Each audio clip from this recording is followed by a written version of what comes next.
Viac ako 40 000 bežcov zo 150 krajín sa predstavilo na parížskom maratóne. Športovú redakciu RTVS reprezentoval náš kolega Tomáš Košec, ktorému sa premiéra vydarila.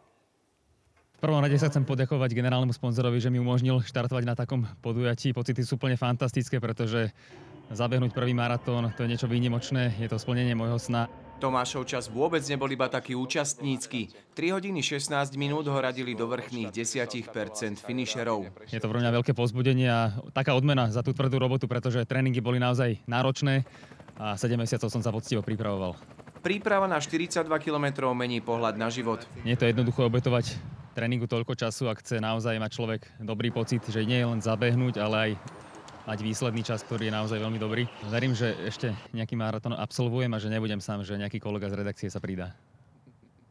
Tomášovi samozrejme blahoželáme a sme naňho hrdí. Užite si príjemný večer, dovidenia pri ďalšom večernom športe.